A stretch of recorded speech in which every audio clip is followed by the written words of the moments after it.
थोड़ा सा बता देता हूँ कि प्रीलिम्स और मेंस जो बच्चे क्वालिफाई कर लेते हैं उनको इंटरव्यू के लिए बुलाया जाता है। इंटरव्यू यूपीएससी का जो सेंटर है दिल्ली में गोलपुर हाउस वहाँ पर होता है और इंटरव्यू में लगभग 30 मिनट का इंटरव्यू होता है और 5 जो हैं वो पैनल मेंबर बैठे होते हैं। इसमें जो चेयरमैन होते हैं पैनल के वो यूपीएससी के मेंबर होते हैं, इनको प्रेसिडेंट खुद अपॉइंट करता है और बाकी के जो 4 लोग हैं वो एक्सटर्नल मेंबर्स होते हैं, जो प्रोफेसर हो सकते हैं, आर्मी के लोग हो सकते हैं, साइंटिस्ट हो सकते हैं, इस तरीके के। तो इस बार का मेरा जो बहुत अच्छा प्रदर्शन रहा उसमें इंटरव्यू का बहुत बड़ा रोल है और उसमें इवन सर का बहुत बड़ा रोल है कि सर ने जो बताया कि मैं शाम के टाइम स्टेडियम में रनिंग करने के लिए जाता था, तो सर से एक बार मुलाकात हुई तो सर ने काफ़ी मोटिवेट किया और सर का बिल्कुल जो दृष्टि था वो इसी डायरेक्शन में था कि जो हमारी मातृभाषा है उसमें आप अगर खुद को एक्सप्रेस करेंगे तो वो बहुत अच्छा रहेगा। वही बात अक्षरशः 100% वही बात से दिल्ली। तो इंटरव्यू में जैसे कि 30 मिनट तक लगभग मेरा इंटरव्यू चला और उसमें जो मेरा ग्रेजुएशन था एरोस्पेस इंजीनियरिंग उसमें चंद्रयान 3 से रिलेटेड कुछ सवाल पूछे गए कि चंद्रयान 3 में हमने इतने पैसे लगाए हैं, वही पैसा हम यहाँ की शिक्षा और स्वास्थ्य के लिए भी तो खर्च कर सकते थे। भारत देश की गरीब कंट्री है, क्या दुख बैठता है कि हम हजारों करोड़ एक इतने साइंटिफिकली एडवांस इसी सिस्टम में इन्वेस्टमेंट करें। इसके अलावा ये पूछा गया कि जो हमारी भारत की जो इकॉनमी है उसमें इस समय अनएम्प्लॉयमेंट की एक बहुत बड़ी समस्या है, क्या कैसे ऐसे मीजर्स हैं जो सरकार को लेने चाहिए ताकि हम अनएम्प्लॉयमेंट की समस्या से डील कर सकें। इसके अलावा कोटा पर सवाल पूछे गए, कोटा की जो छवि बनी हुई है कि यहाँ पर बहुत सारे बच्चे जो हैं बिल्कुल सुसाइड कर लेते हैं, तो उसको लेकर आप क्या सुझाव देंगे। तो और इसके अलावा जो मेरा काम था लगभग 1 साल मैंने प्राइवेट सेक्टर में भी काम किया, उसको लेकर भी सवाल पूछा गया कि आपका ऑलरेडी एक डिसेंट पैकेज था तो आप वो सब छोड़कर एक सिविल सर्विसेज की तरफ क्यों आना चाहते हैं। तो ये सब मेरे सवाल वहाँ पर पूछे गए। आप इनमें से जैसे सिविल सर्विसेज के लिए क्यों आना चाहते हो, इसका नॉर्मल क्या जवाब दिया?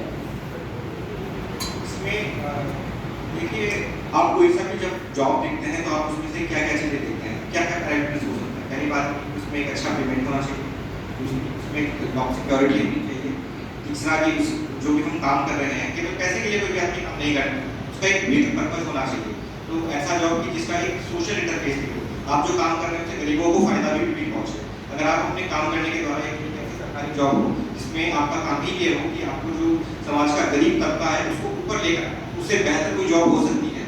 और चौथी बात जो कि लीस्ट टॉप भी है कि एक तरीके से एक सोशल रिकॉग्निशन भी मिलता है, वो बहुत बड़ा फैक्टर होता है कि अगर आप IAS IPS बनते हैं, सिविल सर्वेंट बनते हैं तो एक समाज में आपकी प्रतिष्ठा भी होती है। तो ये सब जो चारों फैक्टर्स हैं, आपको कुछ जॉब में जैसे प्राइवेट सेक्टर है उसमें आपको पैसा मिल जाता है, सोशल इंटरफेस नहीं है, उसमें आप सीधा आपका सोसाइटी के ऊपर सीधा इम्पैक्ट नहीं पड़ेगा, उसका भी अपना इम्पैक्ट है, उसको डीपी नहीं किया जाना चाहिए, उसका अपना महत्व है, बहुत महत्व है।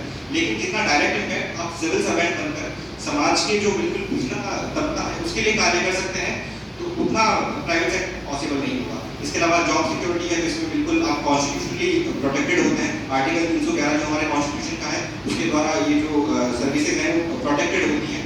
इसके अलावा सोशल रिकॉग्निशन की मैंने बात की, तो ये सारी जो चीज़ें हैं वो अलग अलग जॉब्स में एग्जिस्ट कर सकती है। प्राइवेट सेक्टर में पैसा मिल जाएगा, NGO में आप काम करेंगे तो आप सोसाइटी के लिए काम कर सकते हैं, लेकिन ये सारी चीज़ें मतलब किसी एक जॉब में अवेलेबल है तो आई थिंक वो मिल सकते हैं।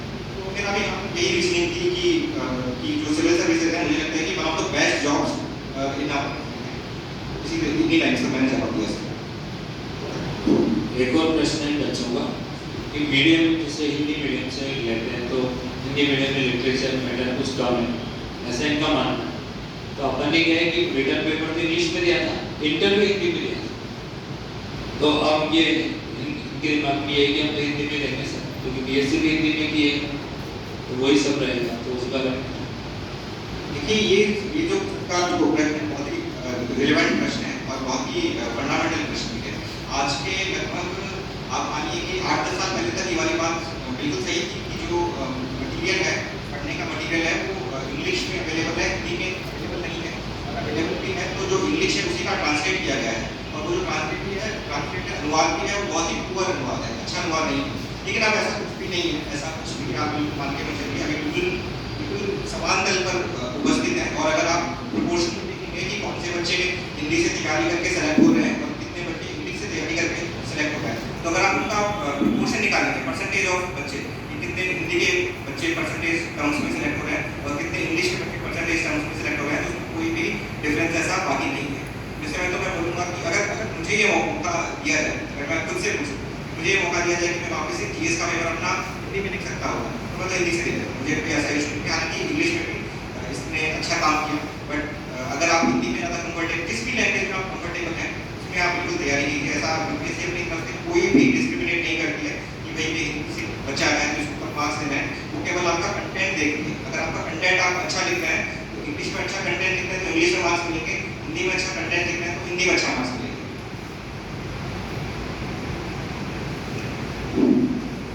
जैसे मैंने सुना है कि वो जो इंटरव्यू के दौरान वो किसी बात पर फंसाते हैं स्टूडेंट को, कोई ना कोई मैटर पे मतलब कुछ झुझला देंगे, कुछ इस तरह का करेंगे। तो कुछ ऐसा कुछ आपके साथ भी हुआ था क्या? ऐसा कुछ हो तो बताओ। मेरे साथ इस वाले इंटरव्यू में तो ऐसा नहीं हुआ था, लेकिन इससे पहले के जो इंटरव्यू थे और जितना मेरे दोस्तों के भी एक्सपीरियंसेस हैं, तो उसमें बिल्कुल चेक किया गया था। इनफैक्ट इस वाले इंटरव्यू में भी एक ऐसा इंसिडेंस आया था जहाँ पर वो चेक करते हैं कि जिस पर्सन को हम सेलेक्ट कर रहे हैं किसी भी जिले को हेड करने के लिए, आने वाले समय में आप बिल्कुल अच्छी पोस्ट पर होंगे, आप टॉप पोस्ट पर होंगे, आप लीडरशिप पोस्ट पर होंगे, तो आपके अंदर सैकड़ों व्यक्ति कार्य कर रहे होंगे और बिल्कुल डेली बेसिस पर प्रेशर वाली सिचुएशंस आएगी ही है। तो वो ये भी चेक करते हैं कि जिस इंसान को हम सेलेक्ट करना है वो प्रेशर हैंडल कर भी सकता है अथवा नहीं, ठीक है। और जब अगर इसको बिल्कुल कुंठित कर दिया जाए, बिल्कुल फ्रस्ट्रेशन में डाल दिया जाए, तो ये किस तरीके से रिएक्ट करता है। तो जैसे कि मैं इस वाले इंटरव्यू का एक उदाहरण दूँ, मैंने वो चंद्रयान 6 की बात की थी। तो ऐसा होता है कि 5 मेंबर हैं, वो बारी बारी से सवाल पूछते हैं। जो दूसरे मेंबर थे उन्होंने चंद्रयान 3 पर मुझसे एक सवाल पूछ लिया, उसमें मैंने अपना स्टैंड लिया कि मुझे लगता है कि चंद्रयान 3 बहुत ही अच्छा हमारा एक साइंटिफिक कैंडिडेट था और हमें आगे इस दिशा में कार्य करना चाहिए। तो फिर वही सवाल दोबारा मेंबर 5 ने पूछ लिया कि भाई इसको और भी प्रेशर में डाल के पूछा जाए कि अपना स्टैंड चेंज तो नहीं करता है। तो वहाँ पर आपको यही देखना है, आपको बिल्कुल कंसिस्टेंट रहना है। अगर आप बिल्कुल श्योर है कि चंद्रयान 3 एक बहुत ही अच्छा, बहुत ही उम्दा हमारा प्रोजेक्ट था, तो वो है, तो वो सामने वाले जो मेंबर हैं, काफ़ी सीनियर लोग होते हैं, उनकी बातों का अपने आप में बहुत वजन होता है। तो वो इस तरीके से प्रोजेक्ट करते हैं कि नहीं, आप तो बहुत ही गलत बोल रहे हैं,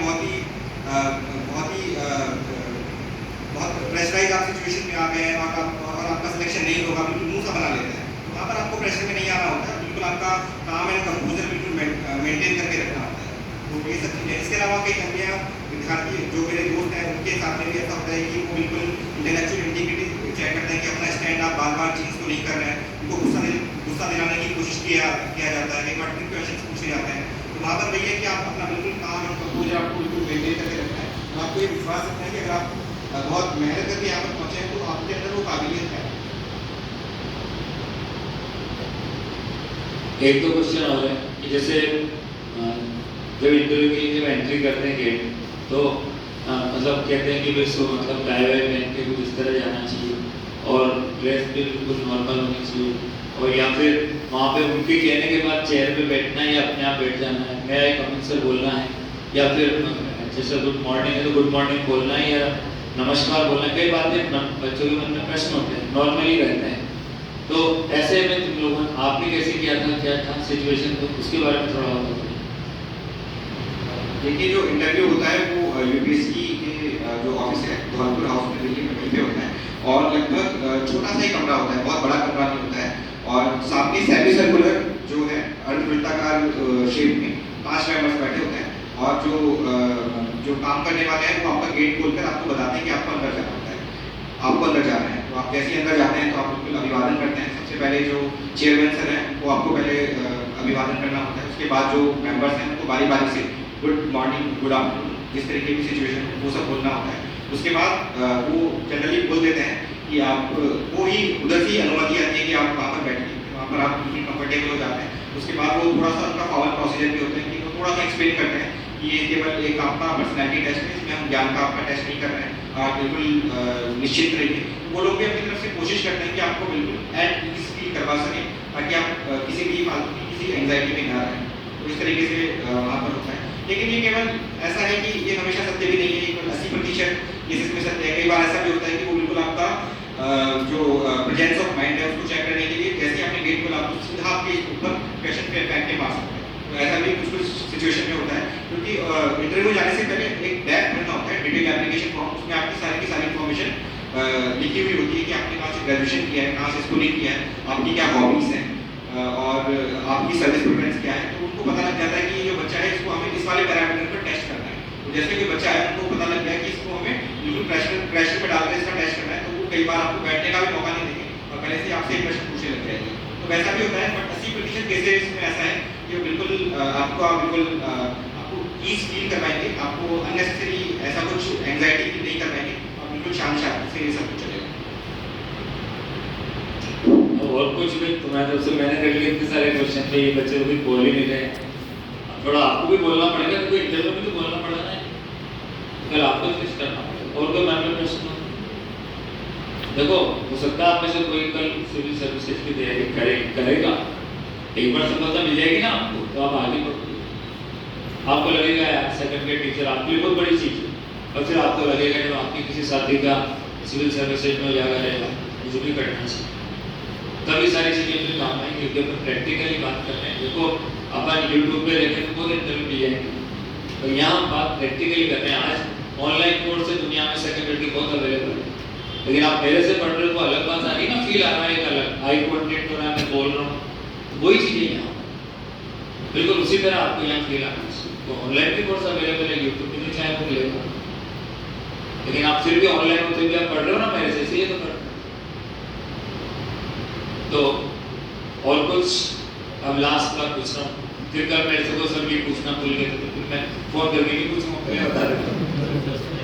ऑप्शनल सब्जेक्ट के बारे में जानना चाहते हैं कि अच्छा आपने जैसा आपने तो लिया वो लिया, लेकिन अगर आपको लगता है कि इन्हें और बेहतर बताया जा सकता है तो उस बारे में बात। मेरा जो ऑप्शनल था वो हिंदी साहित्य था, पर मैं अपने इस निर्णय से बहुत खुश तो नहीं हूँ, क्योंकि मुझे उतने मेरे उम्मीद के मुताबिक इसमें मार्क्स नहीं मिले। तो इसमें कई सारे ऑप्शंस हैं जो कि थोड़े से बड़े हैं, उनका सिलेबस थोड़ा बड़ा है, लेकिन रिवॉर्डिंग बहुत ज़्यादा है। जैसे कि मैथ्स एक ऐसा ऑप्शनल है, तो अगर आप इस बार की भी रैंक लिस्ट देखेंगे तो कई ऐसे बच्चे हैं जिनके 300 के ऊपर भी मार्क्स आए हैं 500 से। तो मैथ्स एक ऐसा ऑप्शन मैं मानता हूँ कि जिसमें अगर आपकी पकड़ है सब्जेक्ट पर, तो वो डेफिनेटली एक अच्छे ऑप्शन का तैयारी, एक अच्छे ऑप्शन का कार्य कर सकता है। और उसमें भी ऐसा कुछ नहीं है कि बहुत अलग सा सिलेबस होता है, जो बीएससी और एमएससी का सिलेबस है उसमें काफ़ी हद तक बहुत ओवरलैपिंग आपको मिलेगा। बस ये है कि सिलेबस बहुत बड़ा होता है, टफ भी नहीं होता, बस बड़ा होता है।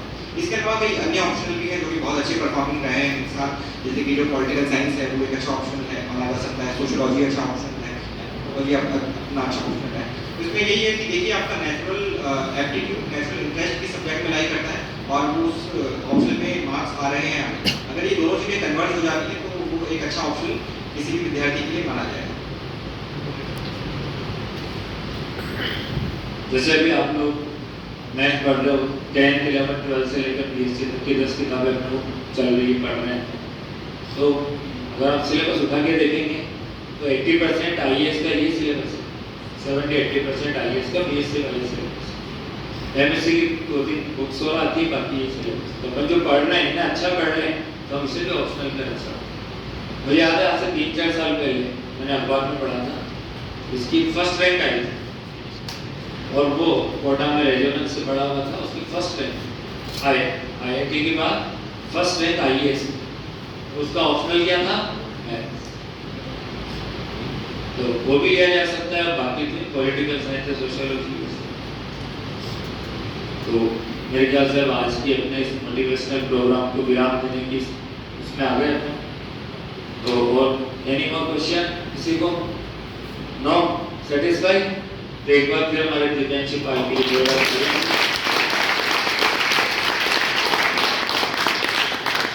जिस दिन इनका सिलेक्शन हुआ उस दिन कितने लोग इनके घर आ गए थे, मंत्री जी के, ओम बिरला जी के, सबके तो फोन आ गया, उनका मैसेज आ गया और शायद अभी मिल भी लिए होंगे। अभी आप ही गए एकदम, कहते हैं ना खामोशी, मतलब एकदम सफलता निश्वर हो सकता। अगले दिन अखबार में था टेस्ट, और मैंने तो उस दिन बोल ही दिया था, मैंने कहा एक दिन उनसे मिलाऊंगा। तो वो समय देख रहे थे अपन, तो चलो फिर आप दिव्यांशी, आपको बहुत बहुत बधाई, बहुत सारी शुभकामनाएं। और ये सब आपकी ईमानदारी, मेहनत, तपस्या, तपना, उसका फल है। हर कोई बिना तपे सफलता नहीं मिल सकती, शॉर्टकट नहीं सफलता, एकमात्र तरीका है तपना पड़ेगा। आपको आखिर इतनी बड़ी सफलता आपको ऐसे कैसे मिल जाएगी? उसके लिए बहुत मेहनत करनी होगी, तपना पड़ेगा, तब जाके अपन कुछ नहीं करेंगे। तो इसलिए अपन आप सबकी तपो मेहनत करो, वक्त है अभी आपके लिए भी, आपके लिए क्यों है? क्योंकि आपने भी सिविल सर्विसेज की तैयारी कब स्टार्ट की?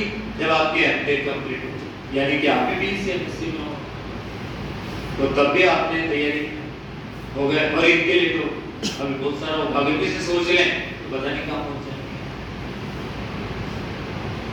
तो अगेन ऑल द बेस्ट, तालियां एक बार लास्ट।